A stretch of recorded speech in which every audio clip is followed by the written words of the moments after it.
National Young Writers Month. Hello and welcome to Express Media's National Young Writers Month. I'm Fiona Dunn, the creative producer of Express Media, and with us to kick off National Young Writers Month is Eliza Henry-Jones and Lily Mae for Where Do I Begin? Eliza's fiction has appeared in publications across Australia. Her background is in the drug and alcohol sector, using horses in therapy sessions with families and children. She is currently completing her creative writing honours and exploring representations of bushfire trauma, and her debut novel, In the Quiet, is out through Fourth Estate in July. Joining her tonight is Lily Mae, who's a writer and editor based in Sydney. In 2014, she was an editor of UTS's I'm Fiona Dunn, the creative media, and with us to kick off Eliza Henry-Jones and Eliza Henry-Jones for Where Do I Begin? Eliza's fiction has appeared in publications of her background in the drug and alcohol therapy sessions children with families. She is currently completing her creative writing and exploring representations of and her debut novel In the Quiet is out in Fourth Estate. Joining her tonight is a writer and editor based in 2014. She was editor of UTS.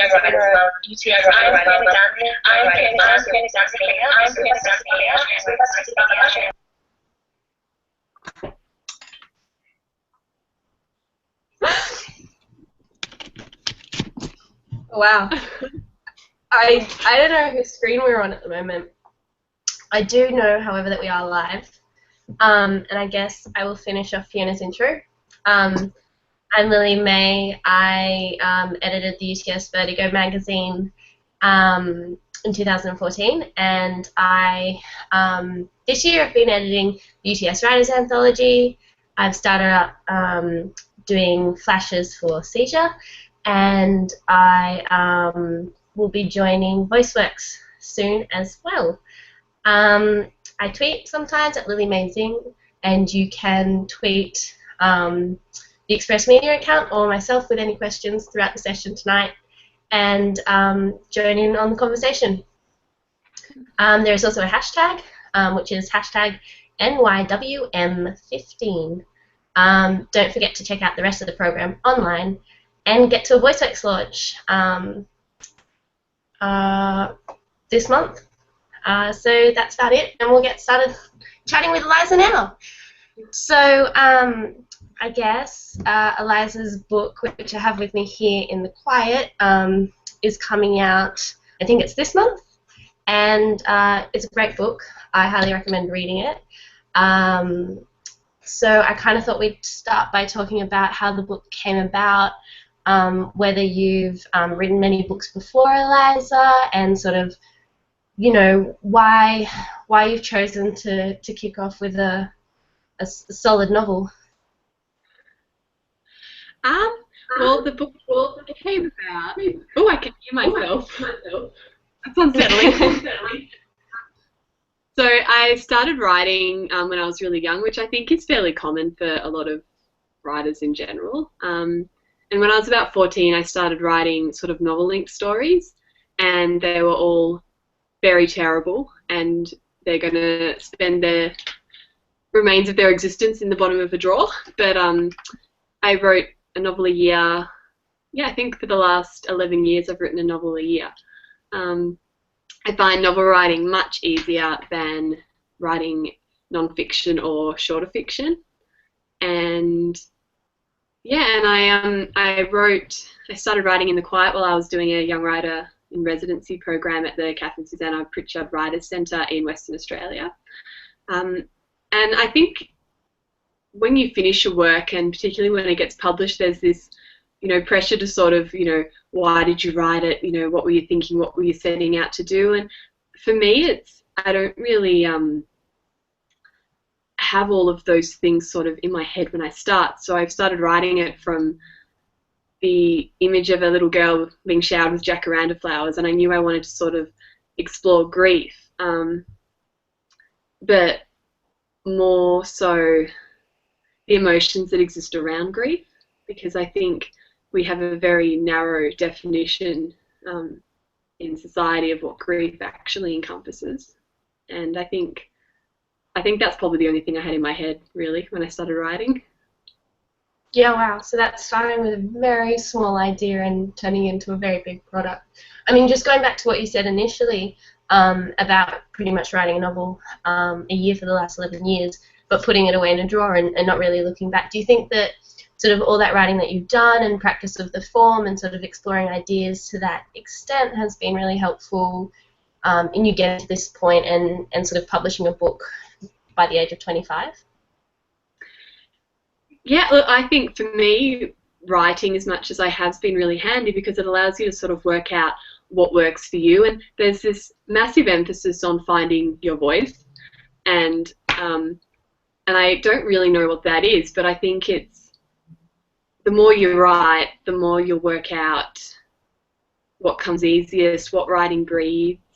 And I think for me, because I recently sort of looked over all of my earlier stuff, and it's really interesting looking at the stories and how they sort of reflect where I was at in my life. So I think personally they've been really good in actually grappling with some quite big things.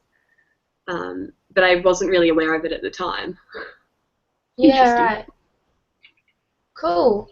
So then have you had much shorter work published? Or have you predominantly just been sort of working with novels? And if you've been working with producing novels, then sort of how do you get feedback on that and sort of get your name out there as a writer as well? I sort of started writing, I wrote a little bit of short fiction. So when I was 14, I won my first writing competition, and then I sort of didn't touch any shorter fiction until I was about, I think, 18 or 19, and I sort of realised that if I really wanted to have a chance of getting my novels off the ground, it's really handy if you've actually had pieces published and you've got a bit of a literary CV behind you. So I think I've had about maybe around 15, 16 short stories published. Yeah. And there's actually, In the Quiet was actually a form of it. When I started writing it, it ended up being a short story, and then I sort of expanded it out. And there was the second part to that question, but I can't remember what it was now. Me neither. I think you kind of covered it anyway. That's good. And yeah. So, I mean, this one started as a short story. How do you take something like that and expand it? Like, what's your writing process to develop? My writing process is very chaotic. I tend to write in very big chunks. I'll sit down and I'll churn out 10,000, 15,000 words in a sitting, but then I won't touch it for 2 to 3 weeks. And I used to go to a lot of author talks and workshops and things like that, and a lot of the writers I heard speak used to really emphasize plotting and planning and sitting down and writing a certain amount every day, which I know for a lot of people works spectacularly well. But I've learnt to really respect that time in between writing, and I think for me, if I do sit down and really rigidly write every day, the quality of my work suffers. So I think as any writer of any age, I think the most important part of any sort of writing is being really mindful and respectful of your own creative process and recognizing how you work, and that there is no one right way or wrong way, and no way is better than any other. But yeah, I don't do any plotting with my stories, and I have like this sort of if I'm writing a scene and I sort of lose interest in it, I'll just do like an ampersand, like the and sign, and if I'm looking for something to work on, I'll just go Control F and just search through the document and find all the and signs until I find something that I'm sort of oh yeah, I'll finish that off, or I'll pop that scene in there. But it does make the editing at the other end a bit harder. Yeah, okay. But at least you're having that initial output of creativity in the first place, Yeah. which I imagine is sort of very important for longer form as well. I think so, and I think the most important thing with writing something of, when you're getting up into the, tens of thousands of words, just being able to get something out on the paper is such the computer screen is such a big part of it, because you know, you can't edit something or polish it if it's not there. Yeah. And on that point, sort of, who do you show your writing to, and then at what stage in the process of a piece will you show that to someone? I think that was the second part of that question. Thank you.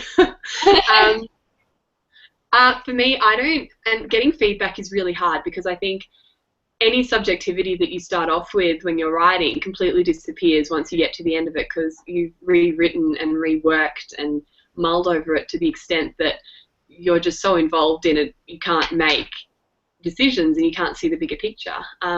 So I actually, and I know a lot of people have writing groups and things like that. I actually don't. When In the Quiet went out, I think it had been read by 3 family members, and that was it. And my agent, who's incredible. So how did you get your agent?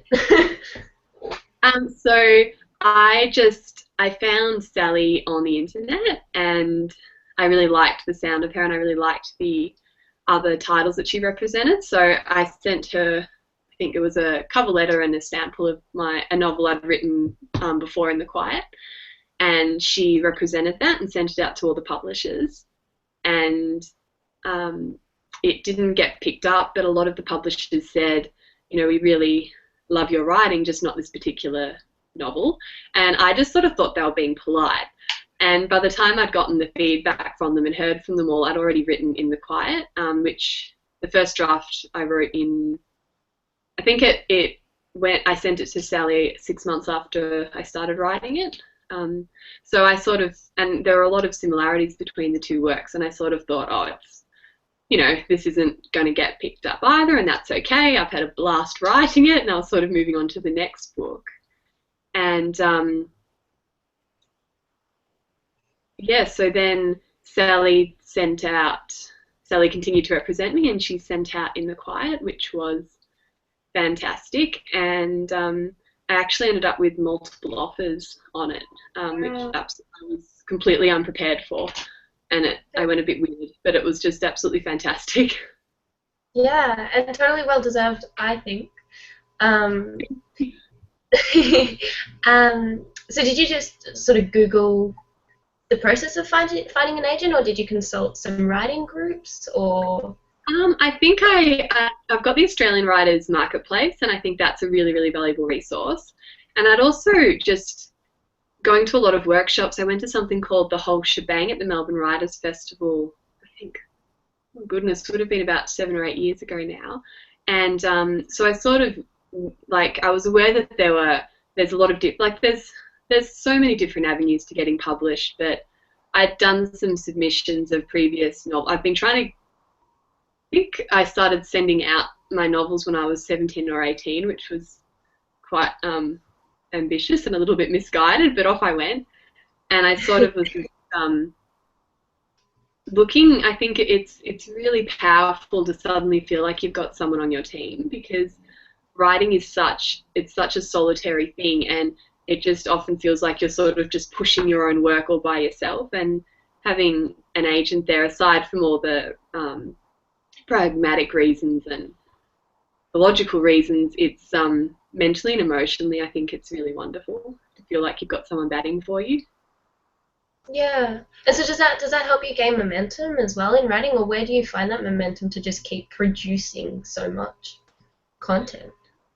I think for me, even, you know, prior to Sally, I just love writing, and it's something that I find really relaxing and really engaging. And you know, so motivation isn't a massive thing for me, because I enjoy long form. I think if we were talking about non-fiction or short form, that would be a really, really big factor. But I think since I started working with Sally, it's having that accountability to someone else that isn't you with your writing. And that's really helpful, because suddenly you've got someone else that cares whether you finish something else off or whether it's good or not, and that's pretty special. Yeah.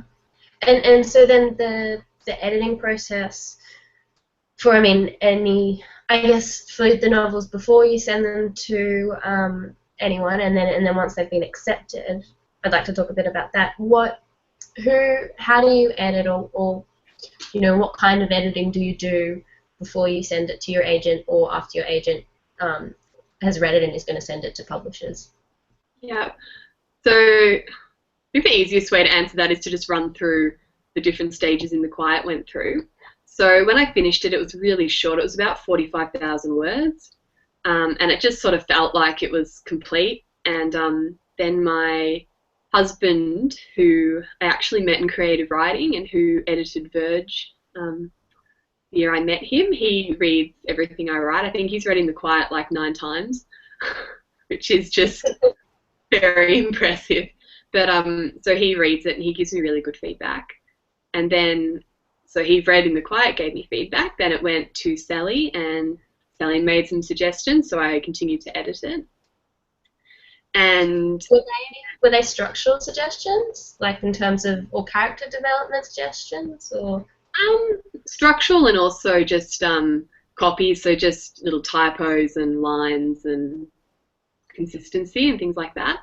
And then, yeah, Sally put together the proposal and it went out to multiple publishers at the same time. And then after signing with Harpercollins, the first stop was the structural edit, which is, as you said, like it's all about the different character development. Sentence does not make sense. It's about the different characters' development across the arc of the story, and it's the themes and it's the way everything ties in together and all of that really broad, like chunky stuff, which I actually really enjoyed. And having someone else that has read your work in that sort of minute detail and just immerse themselves in it as well is really quite surreal. So it was structurally edited, and then did that it was rewriting or further development? It was mostly sort of there was a couple of characters that needed to be fleshed out a little bit more, and there was a bit more backstory because In the Quiet, it's so it's around a family who's grieving, and it's narrated by the mother, and so a lot of the story sort of split into the mother watching the family now and also this quite detailed backstory, so the mother reflecting on the life she had with her family. So just fleshing out the backstory a little bit more and just adding a few bits and pieces. And just sort of I guess the flow of it and how the different scenes work together, because the story is it's quite a fractured narrative. Some of the sections are only a paragraph long. And so but I really enjoyed the structural edit. And then after that it was the copy edit, which focuses in a lot more on the minute details. So it's looking at, whether things are consistent. It's looking at whether the grammar's right, whether the turns of phrase I've used are appropriate. So it's sort of like this line-by-line editing, which I think I found a bit more challenging than the structural, but I still really enjoyed it. And then there's proof. So just someone goes through and looks for all the typos. And at that stage too, I think around, slightly before proof, I actually got to see the cover, which was really exciting. And then the proof copy came out, and I think it's coming back from the printers any day now, which I'm like bursting with excitement over. Yeah, fantastic. Did you get any say with the cover? Like, did you speak with designers about what you wanted, or did they read sections of the book to sort of come up with some kind of imagery, or how did that sort of happen? What was your input in that as well? I didn't have any input into the cover. I think there was a lot of input from people at HarperCollins who read it and understood the story and the themes and all of that. And I think I got really lucky in that I love the cover, and I think it really captures what I think the story's about. And I think that's another thing with writing, because I can have, I sort of see the story as being about one thing, but I'm very conscious that other people can see it as being about something completely different. So I'm really happy that the cover sort of reflects the story accurately from my perspective. Absolutely. And did you sort of build, like, how do you sustain a story for that long? Do you build characters or events from real life experiences, or is this all coming from your head? Are you pulling from old things you've written and sort of creating more, or how do you go about that process? I think for me, the only day-to-day things are the really small things, like there's a chicken in the quiet that sort of sneaks indoors and is really naughty, and that's my chicken. So it's just little things that I've sort of taken from real life, but nothing big. And I think it's interesting you say the other writing I've done, because the two of the protagonists in The Quiet, there's two twin brothers, and I actually initially wrote a novel with them in it, I think when I was 15. So I've written a couple of novels about them, so it's pretty cool that they're getting published now. Yeah, absolutely. And sort of as a young writer, do you feel like you've been supported in these pursuits, or have people kind of dismissed you because of your age, or has there been, do you think there's anything specific that has happened because of that?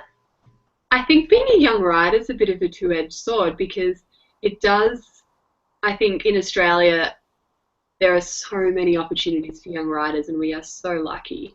But I think the flip side is that people can assume that,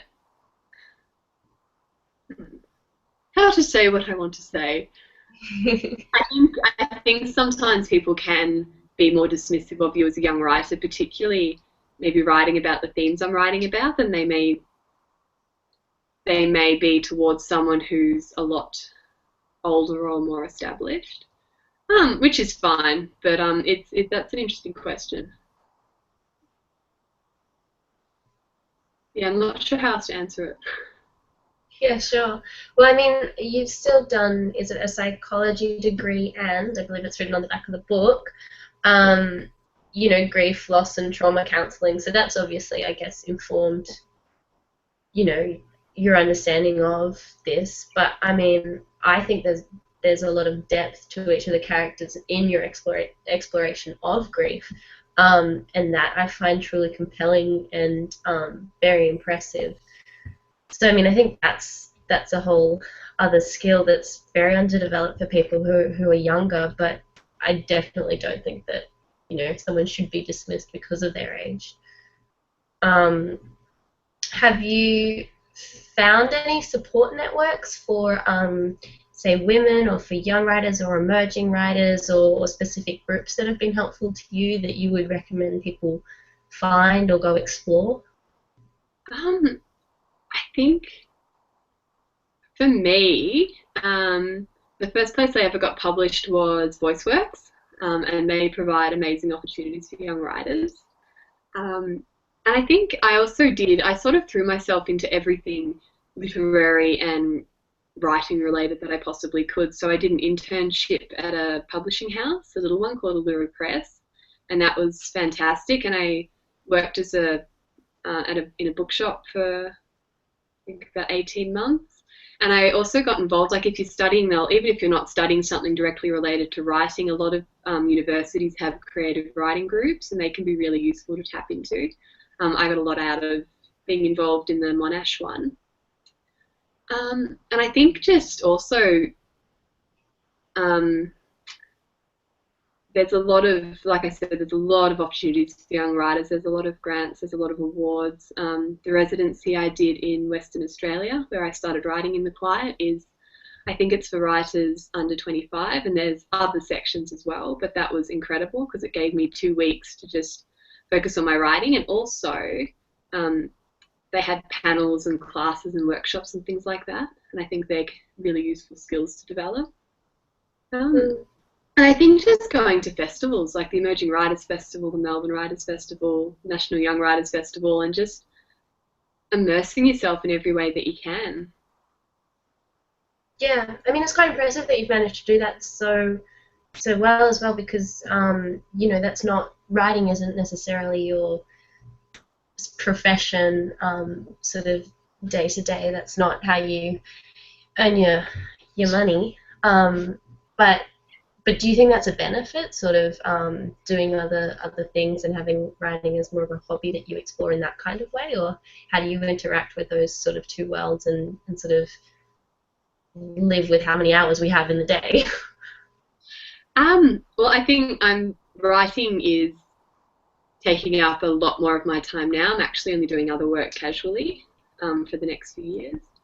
So, but yeah, I, like In the Quiet was written around working 4 days a week, doing some sort of contract work, studying a Cert 4, and renovating our house. So it was quite full on. But I think for me, particularly, so I work, as you said, I think Fiona said, in the drug and alcohol sector, and I worked with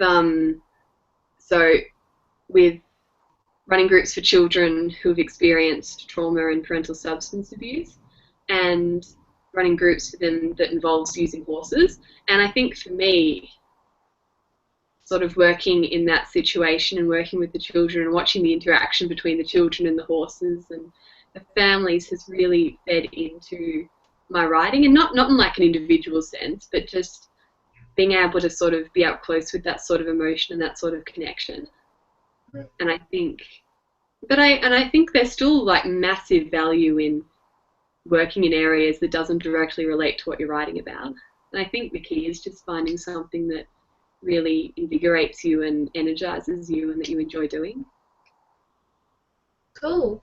And I guess what I'm interested in knowing beyond that is what happens next. You have, is it 2 more books coming that are with Harpercollins, and sort of as well, how many stories are you working on at a time?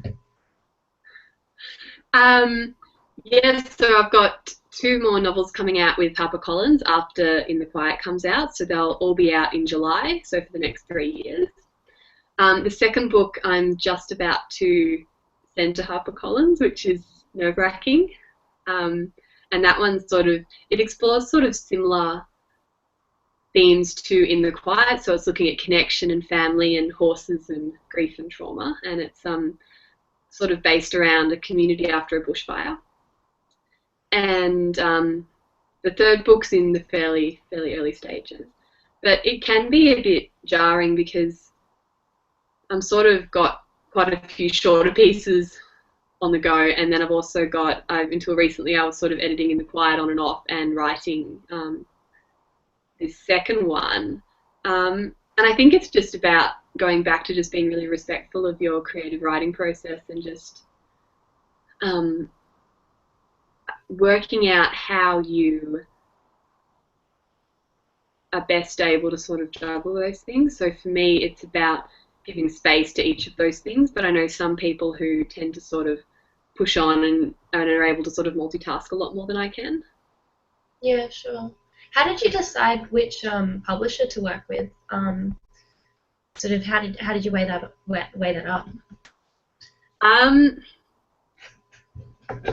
Quite a few things. It was about the offers that I had were all from absolutely incredible publishers that I've been cyber stalking for I don't know how many years, and I connected well with them, and I think I loved HarperCollins put in this amazing proposal that had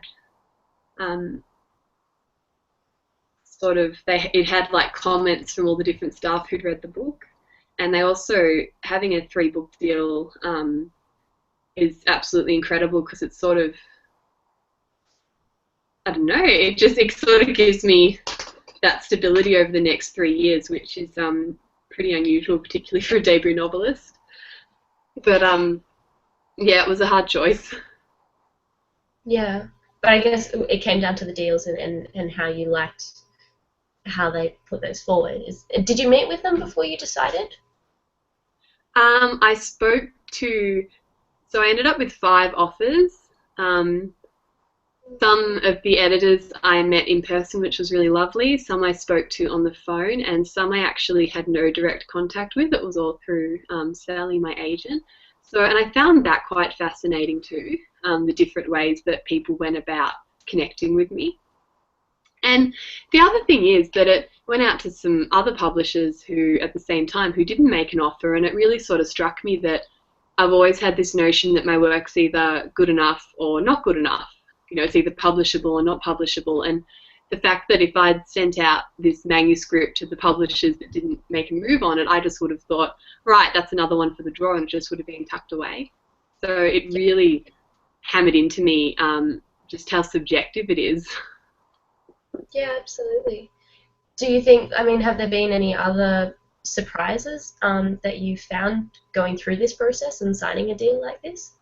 I think the biggest surprise for me was that I sort of had this idea that if I ever managed to get a book published, I would just, all of my anxieties and uncertainties would just disappear, and I'd be really happy and confident and everything would be wonderful. But I've actually noticed that it's like because I'm quite an anxious person, and all of my anxieties have just sort of transferred onto different things.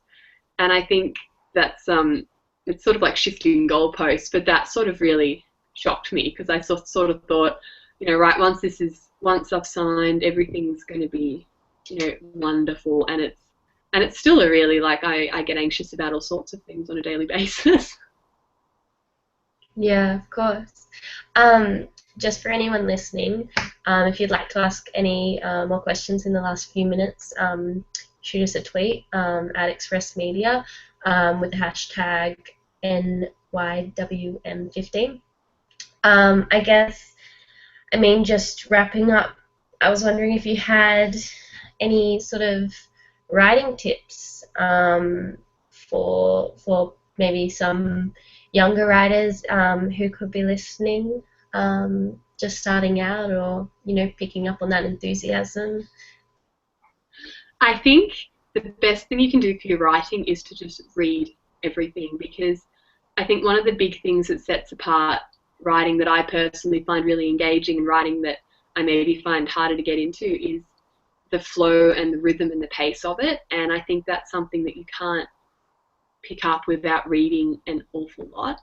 And I think as well, just writing for yourself, like writing what you would love to read, is massive, because I've judged a couple of short story competitions, and I think it's the ones that, and I don't know what the writer intended with them, but the ones that come across as being really authentic, and that come across as being written by people that were really engaged with the stories, and they're the ones that really catch my eye and pop. And I think as well, as I said before, I think I've mentioned it a couple of times, just being really, really respectful of how you tick as an individual, and being really tuned into your own unique way of operating. Yeah, absolutely.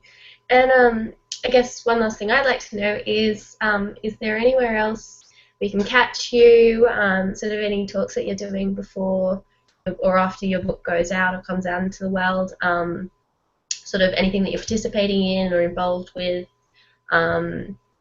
anything else like that where we can find you? I'm doing a few writers' festivals, but their programs haven't been announced yet, so I probably shouldn't say which ones.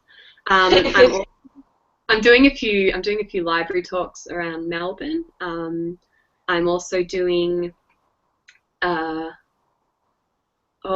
a few things I'm doing, but they haven't announced it yet, so I feel bad. But I'll be if anyone wants. Sorry. Those are probably on your website. Would that be? Yeah. I'll be putting things on my website, so if anyone does have any inclination to catch up with me and hear me ramble in person, that's where the information will be. Right. Well, it's been so lovely speaking to you today. And you too. Thanks for sharing all your stories. I think Josiah's going to jump in and wrap things up for us today. Yes, hello there. My name's Josiah Lollam and I'm an associate producer for National Young Writers Month. I'm just joining you now to wrap things up as we are, alas, out of time. Thank you all so much for tuning in to our first National Young Writers Month online event. I want to say a big thank you to Lily Mae and Eliza Henry-Jones for giving up some of your time. It was a really fantastic talk. For anyone who's tuned in late, if you missed the beginning of our broadcast, the whole conversation is now on YouTube, so jump online and catch up. Express Media's National Young Writers Month is occurring throughout the month of June. If you're interested, tune in tomorrow at 6 p.m. for Start Your Story, hosted by Scum Magazine's Editor-in-Chief, Cyan Campbell. In the meantime, keep up to date with our blog on the Express Media website and check out the Twitter hashtag. Both of those things can be found at expressmedia.org.au, and our hashtag is on Twitter, hashtag NYWM15. Thank you again all for tuning in, and we look forward to seeing you all again. Big wave from over here.